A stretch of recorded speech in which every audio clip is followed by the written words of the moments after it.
Hello everybody, and welcome to the first episode of Ceeview Stories, where each episode will cover a key Ceeview feature. My name is Guttorm Husveg, and today's episode has been titled When Ceeview Met Automation, inspired by the 80s movie When Harry Met Sally. While not as entertaining, I still hope the topic covered here will make your day slightly more interesting and efficient. As for most of us, my day holds its fair amount of boring tasks, like taking the dog for a morning walk or cleaning the kitchen. And even at work I'm not safe against tedious activities, searching the inbox for mails that really needs attention or keeping my timesheet up to date.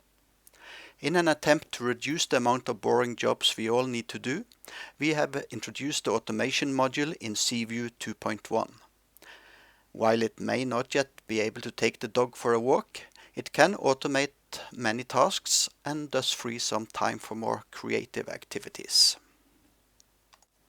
The new automation module in Ceeview is the result of many customer requests and was introduced in release 2.1 just after the summer holidays this year. Using Ceeview automation is easy and fairly straightforward. And before we dive into the fun part, let's firstly briefly look at what automation is and how it works. Defining an automation job consists of two distinct parts. Firstly, defining when an automated job should be executed. Either it can be executed based on state changes, or it can be triggered by health changes, or it can run on a timed schedule. Secondly, we need to define the steps required to manage the situation. Typically that involves things like gathering data and decide if further action is needed, perform the actions required to fix the situation, for instance starting a service, stopping a process, etc. And finally, notify interested parties regarding the situation and what has been done about it. So how can Ceeview automation be your friend and assistant? The following demonstration will illustrate how Ceeview automation allows you to automate typical well-defined tasks. And our examples uses automations triggered by health changes, but the same functionality is of course available for state and time-triggered automations. As this session is about creating automated jobs being triggered by health changes, we need some kind of health to trigger the automation. We don't have any here at the moment, so let's create a monitor. We'll be creating a system monitor, which is one of the more basic monitors.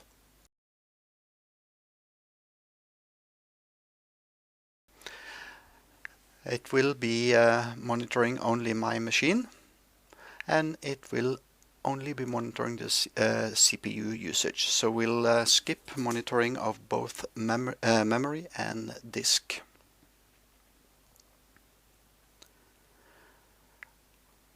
We'll configure the monitor to start reducing health of the machine when it reaches 50% CPU usage, and it will reduce the health to critical at 80%.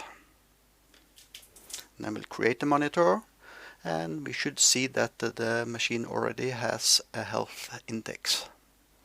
It should be 100. Yes, and as we see here it is 100, and it's the 100 index is from the system monitor, and on the left hand side we also see that the aggregated health is 100 since we only have one monitor.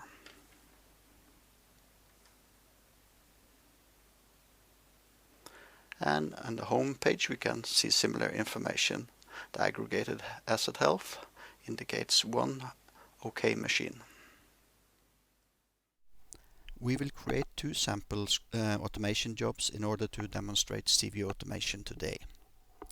The first job will be a fairly basic one, while the second one will be somewhat more comprehensive. The first job will actually use only one type of script, the action script, while the more comprehensive example will make use of all of the three scripts: data source, action and post. Let us talk a little bit about each of the types of scripts. The data source script. The data source script is normally used to analyze the situation or the scenario which has triggered the automation job. Gathering information, like for example in our demonstration today, it will gather a list of processes which needs to be handled by the action script. The data source script is executed only once, and it produces as output a list of maps or entries. In our demonstration, it will be a list of processes or process entries, and each entry will have the process ID, process name, maybe a little bit more information about the process. This list of entries is passed as input to the action script. And the action script is the only mandatory script, the only one which is strictly speaking required in order to finalize or create an automation job. The action script is executed once for each entry in the input list. So if I have 3 entries in my list from the data source script, the action script will fire 3 times. And in our first example, we will only use the action script. Each time the action script executes, it appends an entry or a map to the list, which is its output argument. And this list of maps or entries is passed to the post script. The post script is executed once only, and is normally used to summarize the actions that have been taken during the automation job. And sending this this summary to users using, for example, email, or to send it to Ceeview users or Ceeview teams using Ceeview notification. Our first demonstration is based on a scenario where we have a machine with a runaway process. We need to identify the process causing the high CPU usage and evaluate if to terminate this process.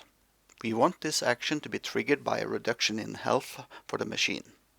And there will be additional criteria for terminating the process. One of them is that high CPU usage needs to be one of the reasons for why the health of the machine has been reduced. Also, we have placed an additional criteria. The process's command line need to include a string annoying. That is basically just to protect us from killing processes, which is important for us. Right, so now we have a system health monitor, and we need an automation job which can be triggered by this system health. So let's start creating it. A suitable name first. Health triggered demo sounds good, and a description. A fine automated job. As earlier mentioned, we can have various kinds of events trigger an automation job. We are going to stick with health, but we could also have had service model changes as well as on a schedule. I want my job to be triggered if health goes below, reaches 80 or below, and I wanted to apply to the system health monitor. And I need to define what is going to happen when the job is triggered. Let's test it first. Okay, an empty result indicates okay. What happens if my script is invalid in some kind of way? For instance, say I misspelled in the for loop. Test it. I'll get a message indicating the error as well as where in the script the error is. Okay, let me test it again. Now I've done it right, and I'll save it. And I'll revisit the automation job in order to explain what happens in the script. The first part here is logging or tracing information which I send to a file. That's purely for debugging purposes. The first part of real interest is here, where I loop through all the reasons belonging to the event that caused the automation to start. And I'm searching for one reason indicating that there is issues relating to CPU usage. If I find such a reason, I set the variables CPU hogging to 1 or true. And in the next section, I will, if I found a CPU hogging problem, I will use a Ceeview extension, the list processes, to get all processes executing on the machine, and for each of them again I check whether the CPU usage for that process is equal to or larger than 20%, and if the command line contains the string annoying. The latter part is purely there because I don't want it to kill any process on my machine. In my case, for instance, I've the recorder for this session is using quite a lot of CPU, probably more than 20, and killing that would kill this session, and I don't want that. If I find a process I want to terminate, I use another Ceeview extension to Groovy, automation stop process, to kill the process. I make a note of the process ID and name, add it to a list, and I continue looping through all the processes doing similar. And finally, I return the list of processes I've killed out of the script, and I can actually see this this argument after the automation job has been executed in a log, which I'm going to show you in a moment. So that is the script. I didn't activate the automation job last time I created it, so I'll do that now. Okay, now the automation job is ready to execute if it's being kicked by change in health. So let's have a look to see what kind of CPU usage we have. As you can see, it's just below 40% in total. So, and I'm checking for 50 or higher. So I'm not going to be. I'm not currently not in a problem situation. So I'll generate a little bit of extra load on the machine. Start my problem process. But first, I am going to change view. So now I see my machine here, and it's behaving perfectly, has health 100. And I'll start increasing the load CPU usage by my problem process. As you can see, the top process here is now starting to use more CPU. It's currently using about 50%, and the total usage is well above 50. It's close to 90%. So in not too long, the health of my machine should drop somewhat.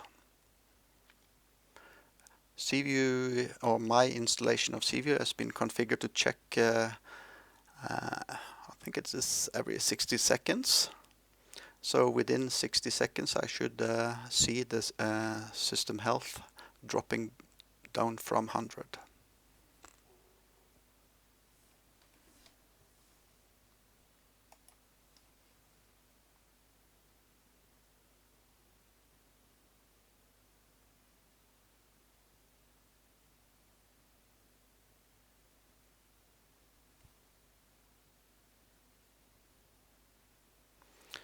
And there it dropped down to 49. That should have kicked the automation process. Let's check if that's true. At least we can see here that my annoying process has disappeared. So that seems to indicate that the automation has run.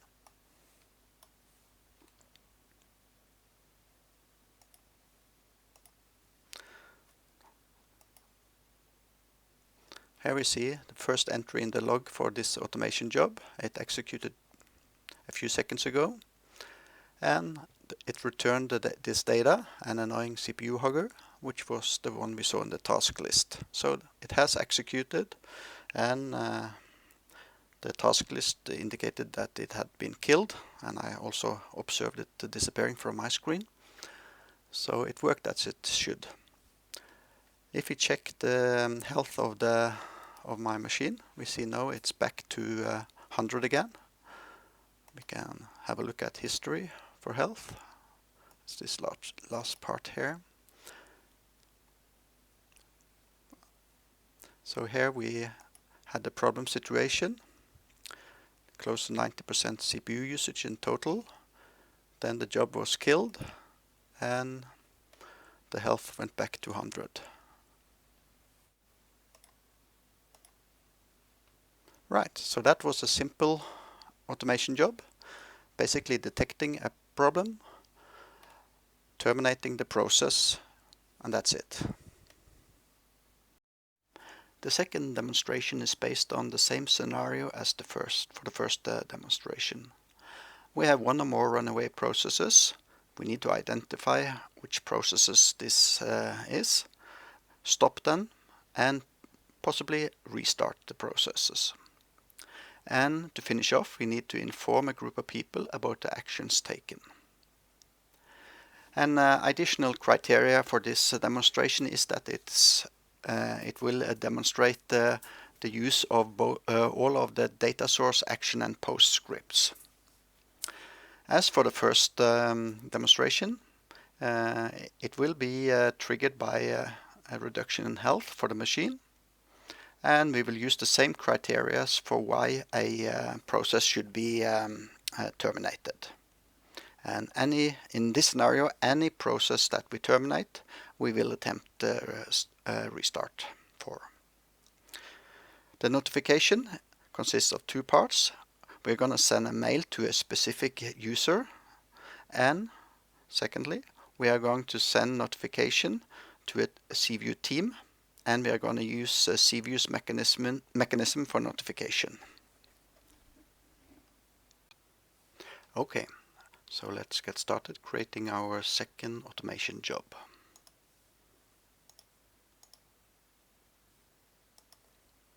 Let's give it a suitable name.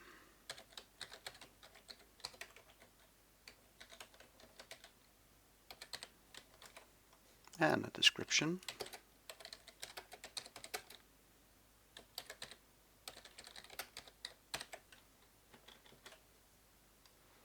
Still triggered by health, and the same threshold, 80, and same health monitor. So we are first going to have a data source script. I'll go through the scripts afterwards. Secondly, we need the action script.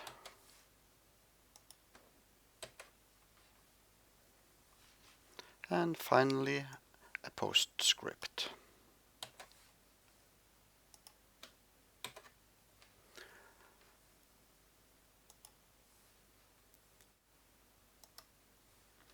So let's start with the data source script. We recognize this part from the first demo. It's basically looping through all the reasons belonging to the health change that triggered the automation job. If we find a reason indicating issues related to CPU usage, then we continue. We execute the Ceeview extension to Groovy, list processes, and search for processes which use 20 or more % CPU and which have annoying CPU hogger.exe on its command line or as part of its command line. Contrary to what we did in the first demonstration, we now just append the information about the process ID, the name, and the command line to a list of process entries, and this list is going to form the input to the action script. So at the end of the data source script, we return this list of process entries. Then over to the action script. Remember that the action script is fired once for every entry in its input list. The input list entry is the argument data. And once the action script is entered, we find the process ID and use the Ceeview extension, stop process, to terminate it. And then we log that we have terminated the process. Secondly, we build a command line, or we build a command to start the process again. It's basically this in this example is just a copy of the command line we found in the data source script. We use another Ceeview extension, start process, to start the process again. And we finally create an entry which holds the name and the command line of the process we have first stopped and then started, and we return that here out of the action script, and that will be appended to a list to the list of entries which will form the input to the post script. So that leads us to the post script down here. The post script first uses a Ceeview extension send mail, and it sends a mail to a given user with a subject and a title, a body, which holds this text, and to it we append the content of the input argument. And as for the action script, the input argument's name is data. And data will be converted to toString automatically. So we will see when we start running the automation job what the output will look like. After having sent the email, we send a notification using another Ceeview extension, send to team. Notification sent to team uses Ceeview's notification system. We send the message to a demo team, much the same as for the mail. It has some kind of header, forced restart of processes, and a body which includes the input argument. The mechanism used to send this second notification sort of depends on how the notification has been configured for the various teams. This team, the demo team, actually has notification configured to be executed using both mail and the internal inbox of Ceeview. We'll see that in a moment. Right, so that is the 3 scripts we're going to use. Let's just verify that there's no issues here.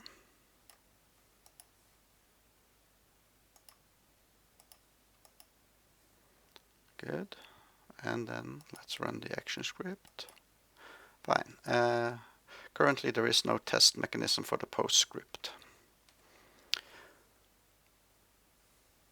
So finally we need to activate this script, but before that let's have a look and see if we have what kind of process we have running.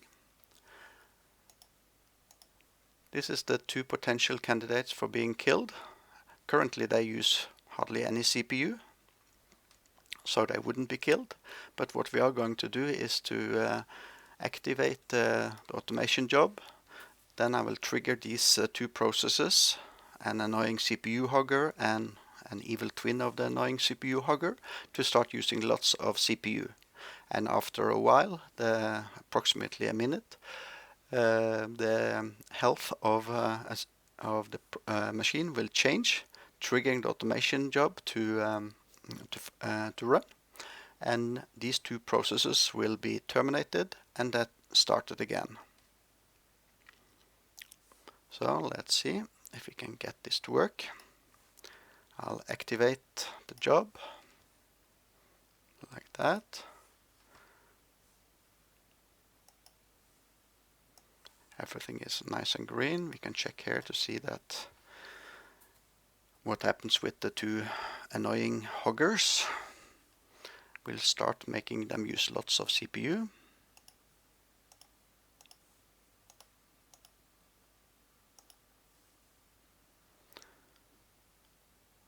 Yeah, they started consuming more CPU now. I'll make them use a little bit more. Right. So now it's just to be patient for a few seconds, and we should see that the health changed as it did now. See the health changed to yellow. And we also see here that the processes changed, has dropped in CPU usage again. And if we had made a recording of the process IDs, we would have seen that they now have a different process ID, both of them. So they have actually been stopped and started.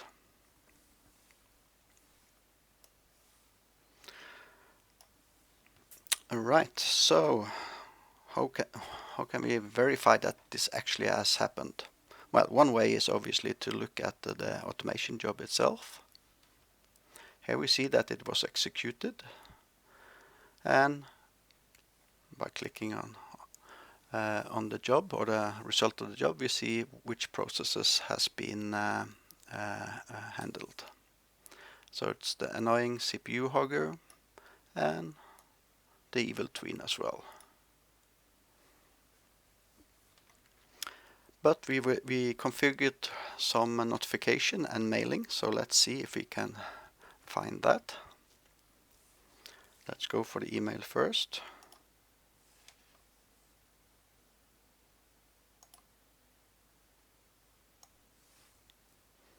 Here we have my inbox.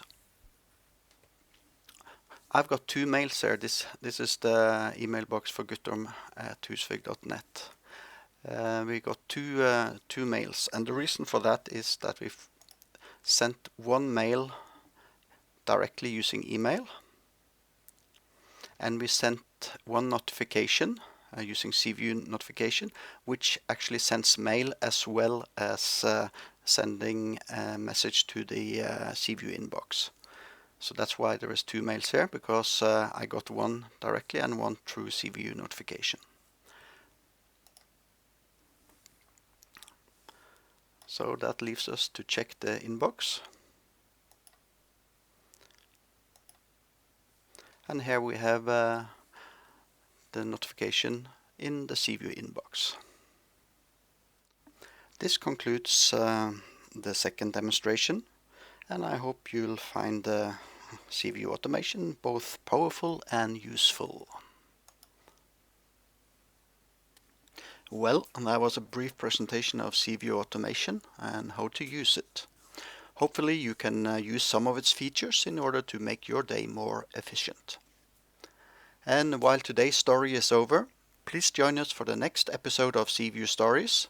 It is titled Dr. Logman, The Power of Data, and is loosely based on the lost tapes of Doctor Who and the Power of the Daleks.